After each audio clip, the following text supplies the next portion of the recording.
Read each of the problems and come up with a solution. Problem: you fell down on the playground and scratched your knee. Solution: little kid wrote, get up and deal with it. Like that. When a child swallows a cleaning product, why is milk given to that child?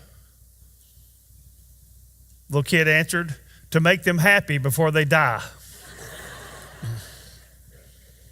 Bob has 36 candy bars. He eats 29 of them. What does Bob have now? It's a math question. Diabetes. Financial question. I earn money at home by, and you're supposed to fill in the blank. Little kid wrote, I don't, I'm a freeloader.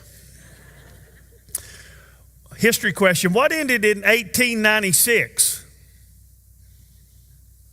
1895. You'll get that later.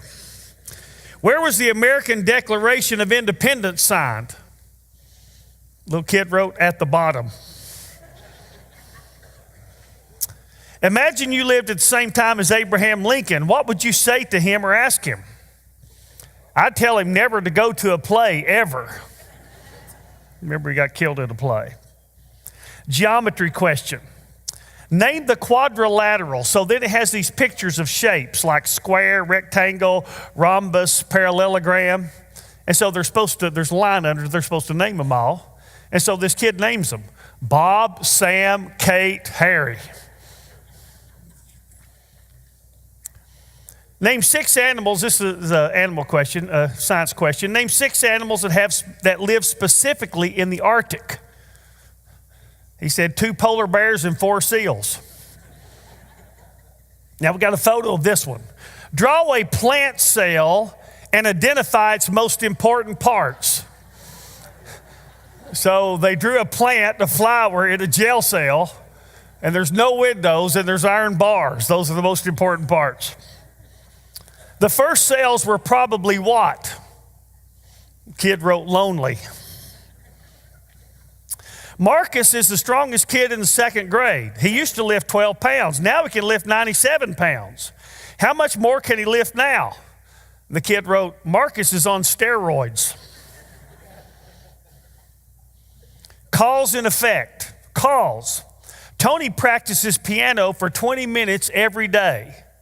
Effect. The kid writes the answer. He is a big nerd. Okay. Now remember, I'm not writing these. Name a solid. Poop. Name a liquid. Pee. Name a gas. You don't need me to tell you that one, do you? Now we have a photo of this one. Draw a picture of what you'll look like in 100 years. Kid named Warren. 100 years, it'll be Warren, rest in peace. What 3 things do you want to do in the future? Little boy wrote, number 1, get a girlfriend. Number 2, kiss her. Number 3, rule the world. Another kid was asked, in a word, describe school. Kid wrote, hell. What do you like most about your teacher? A boy answered this question. I won't need to give it, okay? We have a photo of this one. There were 4 ghosts and 1 ghost flew away. How many ghosts are left? 4 minus 1 equals, and he put 0 because ghosts aren't real. How many days are in a week? 7. How many months are in a year? 12. Is the number 68 even or odd? Even. How do you know? He wrote, because I'm smart. Here's one I like. We have a photo of this one. Find X. And so he just draws an arrow and says, there it is.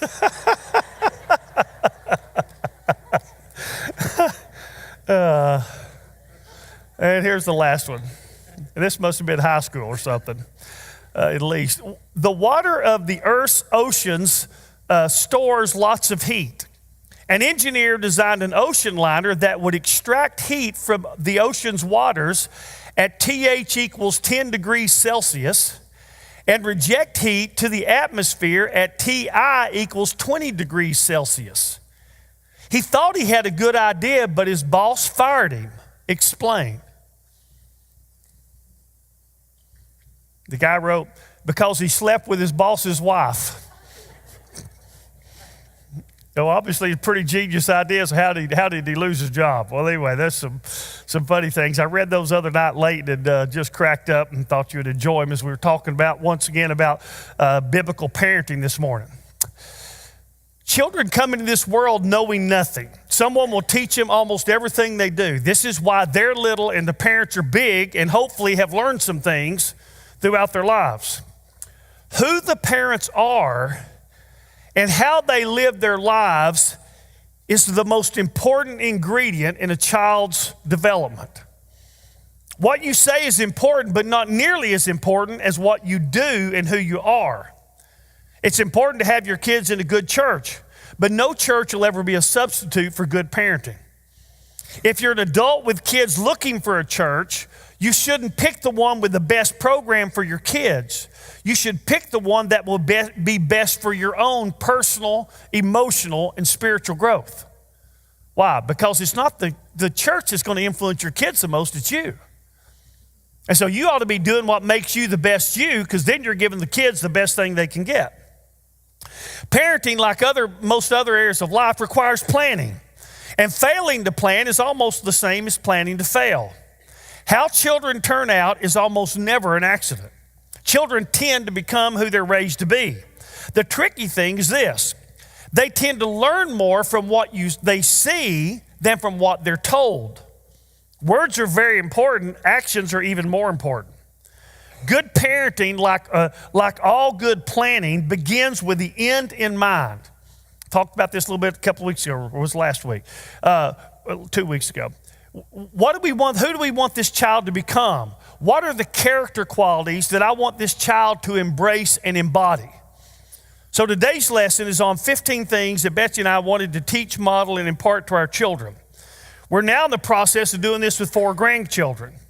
Hopefully what we did and do will give you some ideas for your parenting and grandparenting.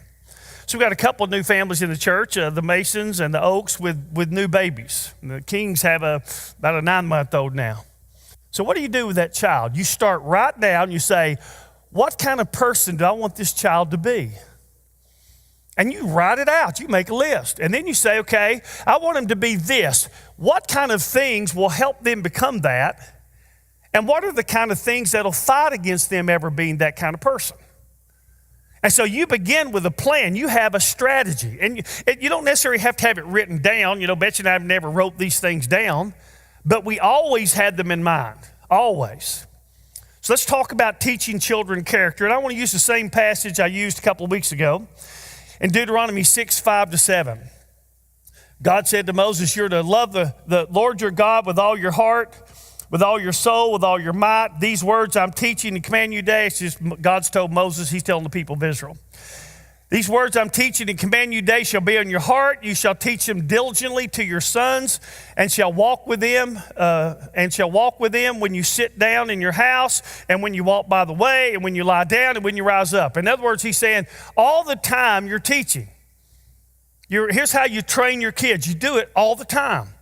You don't just do it on a Sunday morning at church or on one night a week where you get your kids together and say, we're going to learn something here.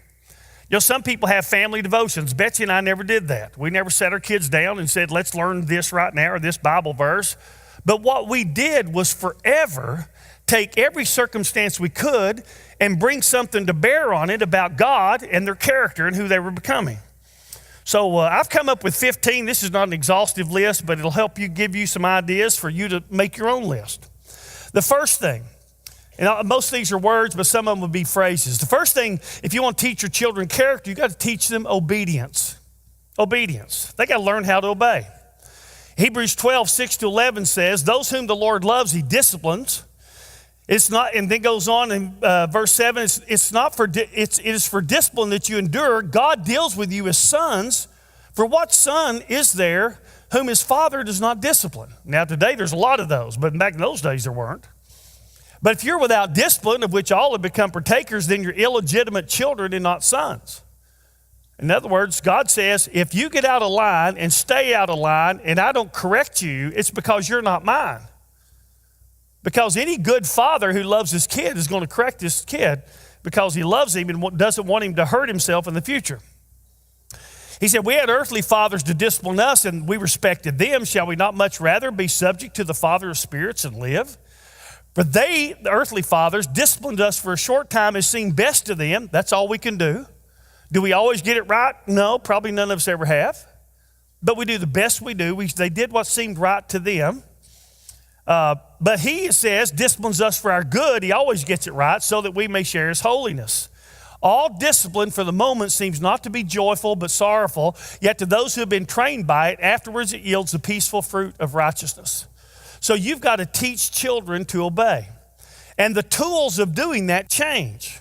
When they're young, you can't reason with them. I'll never forget, I think it was the first time we ever corrected Sarah. She was probably a little over 1. She was walking. There were some little flowers that sat in the living room by a table or something.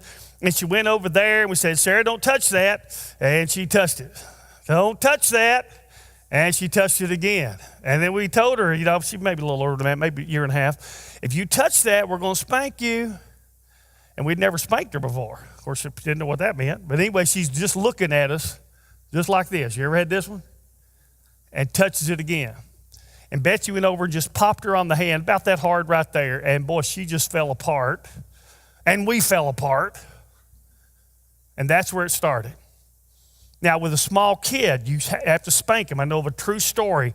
A kid who the parents would tell the kid what to do. Come here. He would smile at him and run the other direction, and they would talk about how cute it was. And then one day, he was too close to the road. And they said, Johnny, get away from the road. Come here, come here. He smiled at him, ran the other direction. Do I need to finish the story? Ran in front of a car and was killed. That would not have happened had they taught the child to obey. So when they're little, you have to spank them. But as quickly as you can and as best you can, you start reasoning with them. And then eventually you ground them and don't let them have privileges, et cetera, et cetera. But the bottom line is they've got to learn to obey. Is obedience an important quality in an adult's life? Yes, yes. Some people don't want to obey anybody, so I'll tell you what I'm going to do. I'm tired of my mom and dad telling me what to do. I'm going to join the military and get married. Well, the military will be the easy part of that, right? You're going to be told what to do all your life. And you can pitch a fit, but nobody else is going to appreciate it. Nobody else is going to let you get away with it. You're going to pay for it. So one of the most important things you can do is teach your child how to do what they're told to do. Now, obviously, you don't want them to do something that they shouldn't be told to do. That's another story. I put in your outline, if you win, everyone wins. If you lose, everyone loses. If that child never learns to follow instructions and do what they're told, their whole life is going to be a disaster.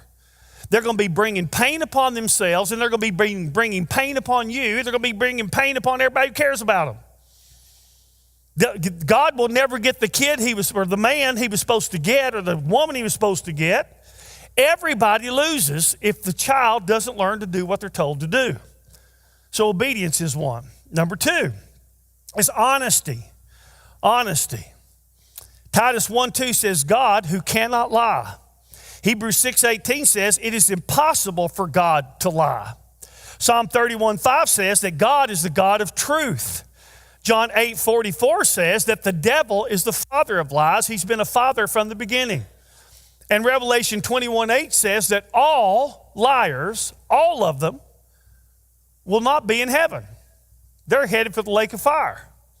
Now, does that mean if you've ever told a lie, you're going to hell? No, but if you're a liar, you are. I mean, everybody in this room has probably told a lie, probably told several. But you're not a liar. It's not something you normally do. It's not the way you get through life. And so you got to teach your kids to tell the truth. So a part of what we did when we had rules, if we let them know, said, there's one thing worse than breaking this rule, and that's lying about it. So if you lie to us about what you did and we find out you lied to us, that'll be a bigger offense than breaking this rule will be. And so we always made a big, big deal about that. We also told them that we had the FBI watching them at all times. The Family Bureau of Investigation, okay? And Betsy would say, we have people at school, we have people at church. Everywhere you go, somebody who knows us is watching you, is going to tell us if you behave wrong. And so we taught them to be honest. Isn't that a nice quality to have in an adult? Don't you want your kid to be honest? Don't you want them to marry somebody who's honest? I mean, how in the world can you have a relationship if somebody's dishonest with you? Number 3 is the word gratitude. We teach them to be grateful. They never get anything without having to say thank you. If we take them out to eat, they will thank me for the meal. And so we're always teaching them gratitude. In Luke 17:11-19, Jesus heals 10 lepers. Only one of them comes back to say thanks. When you're grateful to people who do things for you, it motivates them to do more for you. You like to do things for people who really appreciate it. But if someone that doesn't appreciate it, doesn't thank you for it, you kind of do it and they don't say anything, then you're kind of not motivated to help them anymore. It's just good manners. This week we were, with Brady and Natalie, I take them to school a couple times a week, and we talk about character qualities. We talked about this week about being courteous. We talk about synonyms and antonyms. And the synonym of courteous is having manners. We've talked recently, in fact, this week we talked about being courageous. A synonym of courageous is being brave. We talked about what that looked like. And so we're always talking about these character qualities. So gratitude is one of them. We talked, this week they got their grades and they had these awards, and Brady's a little brainiac. And, I told Brady, and then his first home run in baseball this week. And so what do you do with that? You tell me how proud of you are, but say, you know what? Way more important than how smart you are, and way more important than how good a baseball player you are, the most important thing ever is what kind of person you are. Here's too many people think that the kind of athlete they are is the big deal. It's not. How smart you are is the big deal. It's not. What kind of job you get someday is a big deal. It's not. The big deal is the kind of person you become. And they don't become that person by accident. You're to be deliberate about it. You're to be thinking about it all the time. How do we get them there? That's the end point. How do we get them from here to there? So gratitude.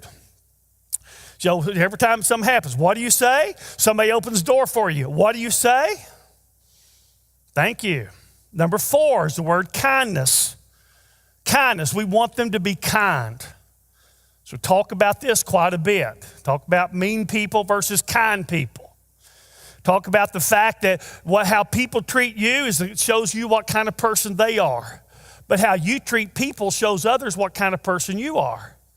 And the kind of person you are shouldn't be shaped by the kind of person they are. It ought to be shaped by who God wants you to be.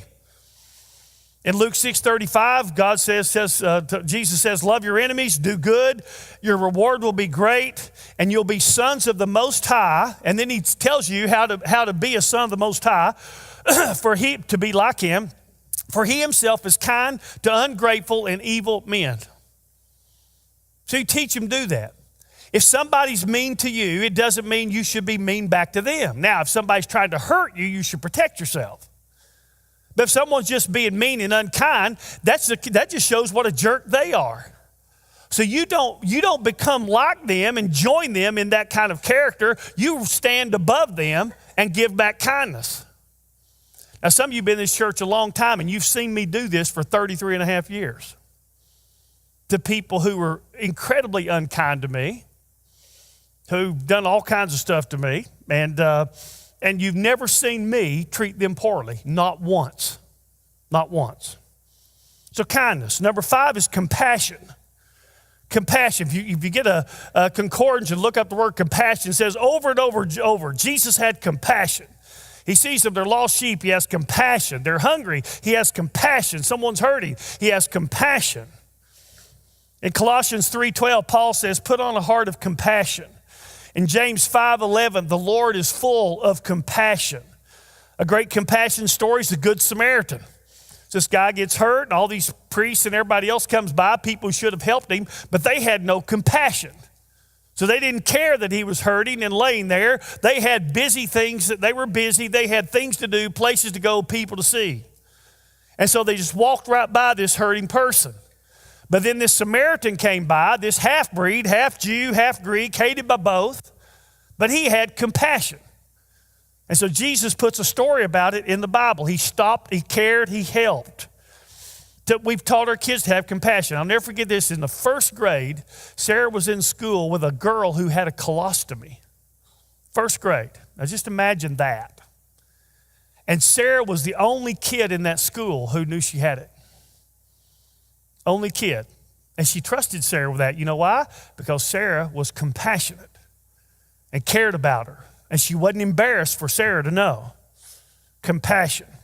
Number 6, we wanted them to keep their word. Teach them to keep their word. In Psalm 50, verse 4, it says he talks about a man who will not be shaken. It says he swears to his own hurt and does not change. In other words, if he says he will do it, he'll do it. He may later regret he said it. He may later go, why in the world did I commit to that? Why did I say I would do that? But you know what? I said I would. There used to be a day in America, I think we talked about this on Wednesday night recently. Used to be a day in America where 2 men would make $1 million deal and just shake on it. And it was good enough. You know why? Because a man's word was his bond. Now you got 10 lawyers and 1,000 pages of documents to do the same thing. Why? Because hardly anybody's word is their bond anymore. You can't trust people to do what they say they'll do and keep their word. But that's the kind of person we're to be. Remember when Jesus said, let your yes be yes and your no be no? That's what he's talking about. Don't swear. Why does he say not to swear? Well, I swear on a stack of Bibles I'm telling the truth. You know why he says not to do that? Because you all just tell the truth all the time. You don't need to swear on anything. You're a person who just keeps your word. In Numbers 23:19, it says of God, God is not a man that he should lie. Has he said, and will he not do it? Has he spoken, and will he not make it good? In other words, God always keeps his word. So you have a kid, and the kid commits to play on a ball team, and they get in about 3 games, and I don't want to do this anymore. You said you would do it, so you got to finish this season. You've got to keep your word. Number 7, a 7th characteristic we wanted them to learn was faithfulness. Faithfulness. Proverbs 20 verse 6 says, many a man proclaims his own loyalty, but who can find a trustworthy man? To be somebody who's trustworthy, somebody that can be counted on. It's kind of as tied at the hip with keeping your word, but it's more than that. I'll never forget this.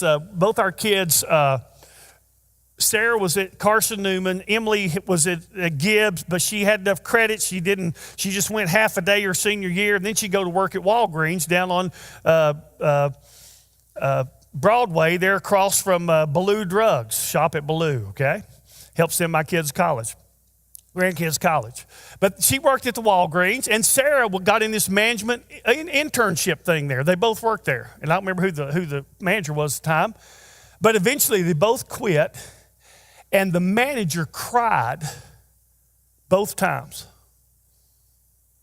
because they were such good employees. He actually wept when they told him they were quitting. Be faithful, be trustworthy. Be the best friends any of your friends have. If you're their friend, they're figuring, this is the best friend I have. This is the person I can count on. Now that doesn't mean somebody just says you're the greatest no matter what you do. A friend is somebody who'll tell somebody the truth. I remember years ago I had a staff person who said, do you have my back? And what he meant was, no matter what I do, will you cover my rear end? And I said, I have your back as long as you do the right thing, but if you do the wrong thing, I'll be in your face. Now that's having integrity. So would you lie for your friend? No, because you're a better person than that. You tell the truth. Number 8 on the back of your outline is the word effort. Effort. You might write work ethic out there. Ecclesiastes 9:10, whatever your hand finds to do, do it with all your might. Proverbs 22:29, do you see a man skilled in his work? He will stand before kings. He will not stand before obscure men. I can't tell you how many people I know in business who are Christians who have told me this. If someone comes for an interview and in the interview process he tells me he is a Christian, I will not hire him. Because every time it happens, eventually they come back and try to use his leverage. I'm not doing my job. I'm not showing up. I need special favors. I want you to treat me differently. And aren't we brothers in the Lord? And if you came to me and asked advice, I've got a guy who's wanting to get a job, but he's been made a big deal about his faith in the interview, I'd say don't hire him. Sadly, a lot of people, people think they're Christians. Calling yourself a Christian doesn't mean you're a good person. But the truth is, everybody who hires a Christian ought to say, I wouldn't hire anybody but a Christian. They're honest. You can count on them. They'll do what they say. They keep their word. They're faithful. Go down the list of what we just talked about. And they'll work when nobody's watching, just as if I'm watching. I take vacations, and I get more work done on vacations than I ever get done here. You hear there's all these plates I got to keep spinning. But, we just did a pastors and wives retreat. I wrote the whole thing out on this little weekend getaway. Typically on a vacation, I'll read a couple of books. Sometimes I'll get a series of 6 messages laid out. And you say, well, you're supposed to be rested, aren't you? Well, it's not a problem to do that. I'm just saying, John Maxwell said this. He said, you don't always work, but you always have work with you. Because you might get stuck in an airport for 4 hours. Or you might get stuck somewhere else waiting. And so what are you going to do, sit there and twiddle your thumbs? When I get on an airplane, I'm redeeming the time the whole way. I'm not sitting there thinking, golly, I'm on an airplane, I'm reading a book. I'm making notes for a message. I'm working on something. Effort. Number 9, resilience. Resilience. That means they bounce back. Things are going to happen. Everybody's going to go through hard times. Everybody's going to go through disappointments. But you bounce back. In Proverbs 24:16, it says, a righteous man falls 7 times and rises again. I don't remember if it's the Message or one of them says, and gets back up. That's resilience. Resilience says, you may knock me down, but you will not knock me out. I may get discouraged, but I won't quit. I will get back up and do what I ought to do and be who I ought to be. And that's an incredible character quality for people to have today. Because most people get beat down, they just lay down, they quit, they give up. No, you get back up. Number 10 is to care about the forgotten. This is a big one to us. Care about the forgotten. When I walk in this room, and when I walk into any room, especially if I'm the pastor or whatever, the first thing I'm looking for is the person I've never met.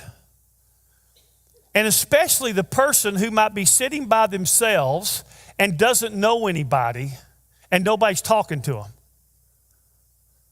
How would you like to come into this church, walk through those doors? You're going to get greeted out front. We got greeters. But you walk in here and sit down and nobody comes and talks to you. How many of you would go to another church next Sunday? Come on, be honest. I probably would. And when you walk through these doors, you shouldn't just go plant yourself in your chair. You ought to be looking around for somebody you don't know. And go over and say, hey, I don't think I've met you. I'm Rocky. Well, I've been here 10 years. Well, somehow we missed each other. I'm glad to know you now. Thinking about somebody besides yourself. You're in a wide audience primarily. Somebody black comes in.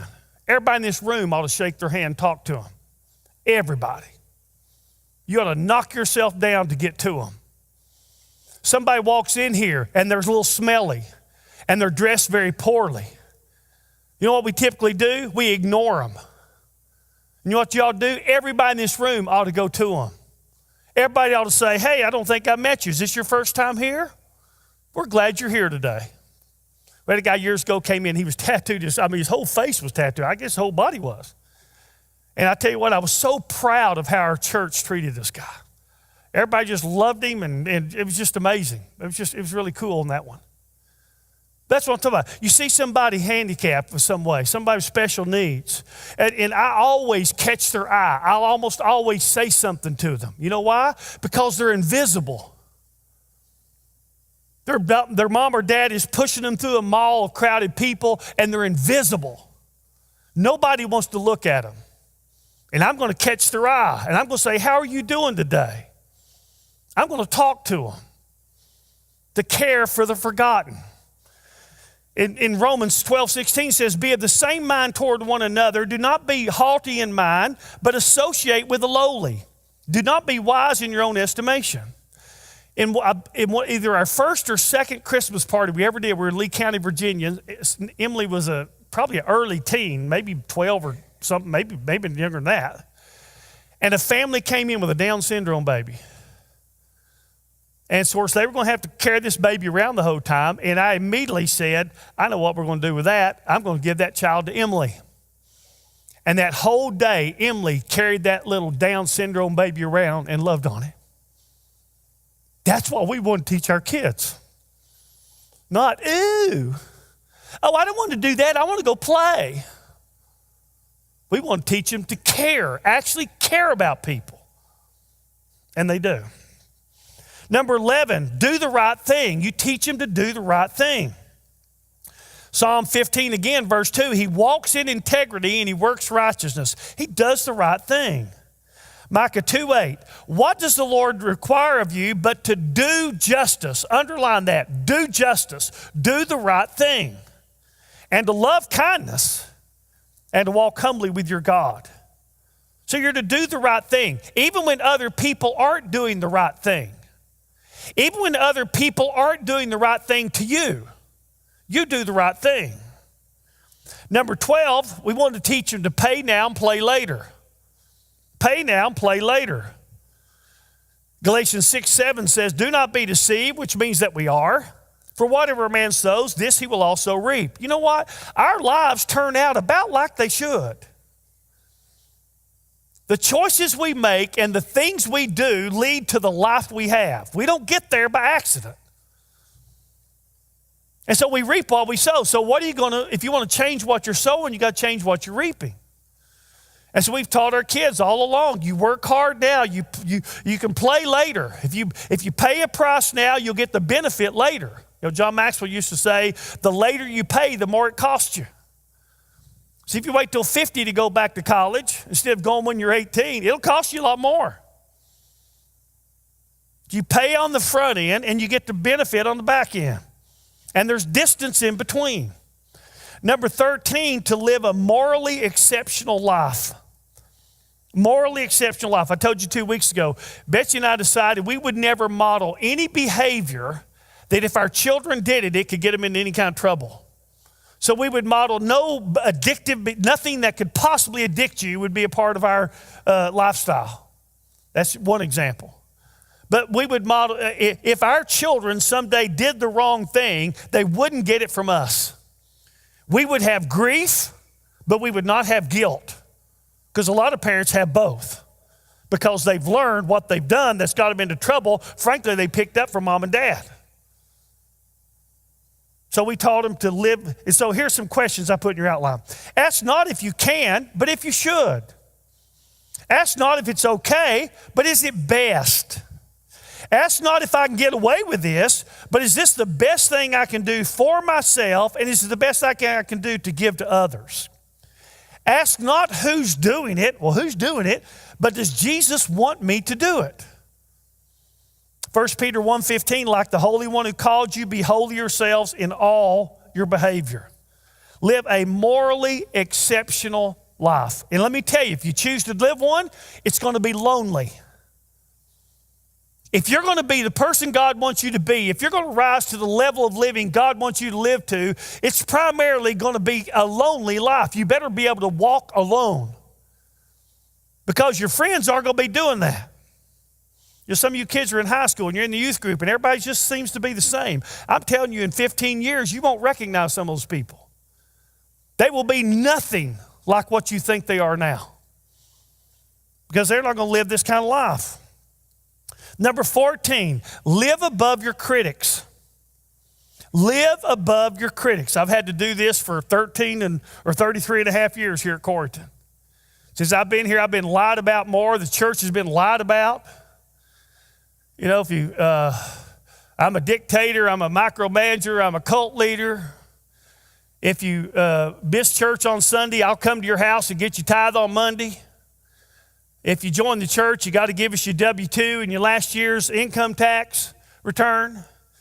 One of the latest was when you come into this worship area, which is they described as the Holy of Holies, we had a credit card machine. You had to swipe your card to get in the door. And I could go on and on and on. I shared some of those at a pastor's retreat this weekend, and two of the pastors were local, and one of them said, I've heard every one of those things. One lady who's been visiting our church was told not to come here because she was told some of those lies 2 months ago. And they're 30-year-old lies.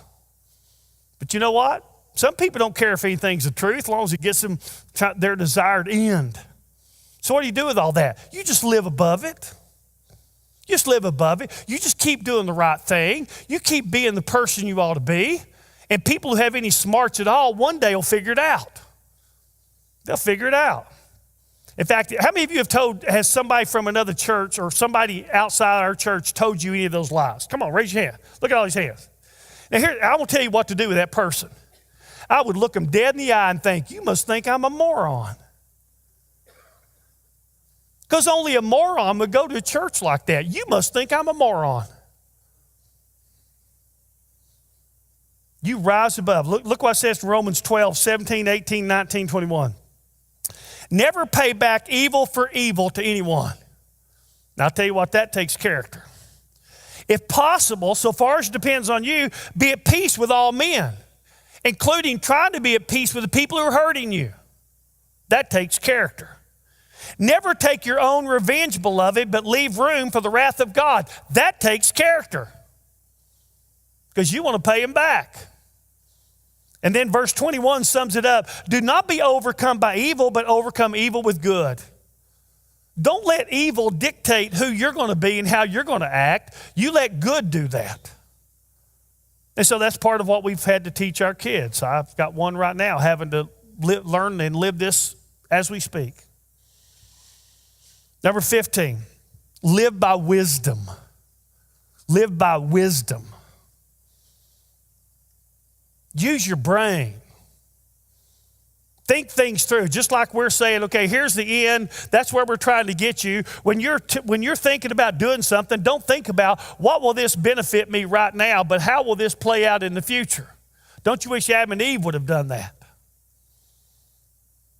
Proverbs 14:16 says, a wise man is cautious and he turns away from evil. In other words, he sees it coming. This is not going to be a good thing. I don't need to be a part of this. I don't need to do that. And he turns away. But a fool is arrogant and careless. Well, it won't hurt anything. You know, in your high school annuals, I guess y'all still sign annuals at the end of the year. You still do that? How many of you put in there, hey, Bill, I'm going to be an alcoholic when I grow up. I'm going to be a drug addict. Nobody ever plans to be that. They just don't plan to be something good, and that's where they end up. And they're careless instead of cautious. And they're arrogant, and they toy with things that can own them, which Paul says never to do. And so they get in a mess. In Romans 16, 19, and 20, I want you to be wise in what is good and innocent in what is evil. The God of peace will soon crush Satan under your feet. I have a friend, I appreciate him so much. His parents smoked. They didn't drink, but they smoked. He's never had a cigarette in his mouth. And he's never had the first drink of a beer. Not one. That's impressive. So be wise. So here's what you do. You make your list of what you want to model and teach and impart to your children. And then give some thought to the kind of things that'll help them to develop those characteristics and the kind of things that'll keep them from developing those personal qualities. When we began to have grandchildren, I can't tell you how many times people came up to us and said, grandchildren are great. You can just spoil them and send them home. You know, and I know everybody kind of does it in jest, so I'm not trying to pick on anybody. But the last thing on planet Earth Betsy and I want are spoiled grandchildren. It's the diametric opposite of what we want them to be. We want them to be emotionally healthy, spiritual, godly, functioning adults. And we don't want spoiled brats. Who wants children like that? Definitely not us. We want to train them to become emotionally mature, functional adults. We do it all the time. We grandparent the way we parented. We'll have Bing and Ezra next weekend, most of that weekend, and we'll be teaching them the whole time. The whole time. Your job with your children is not to raise them so that they think you're the greatest. And that's what a lot of parents do. They want the kid to like them, so I'm going to give you everything you want. I'm going to let you do everything you want to do so you think I'm the greatest. So you like me and don't tell me you don't like me because that hurt my feelings. Your job is to raise them so that everybody else thinks that they're the greatest. And if everybody else thinks that they're the greatest, you've done a great job parenting. A great job. Don't parent for the moment. If you do that, you cave into something to make them happy now or to get the stress out and you don't want to have a conflict, so you just want to avoid. So we're just going to let this one go, and we parent for the moment. And we create patterns that do damage. You parent for the man or the woman. You parent for that end point. That's what everything is about, who you want that child to become. Keep your focus on that, not how you feel emotionally at the moment, not how they feel emotionally at the moment. And never sacrifice your kids' future for their present. And that's what people do. Again, in Hebrews, all discipline for the moment seems to be sorrowful. It's hard. Parenting is hard. How many of you figured that out? It's 24/7.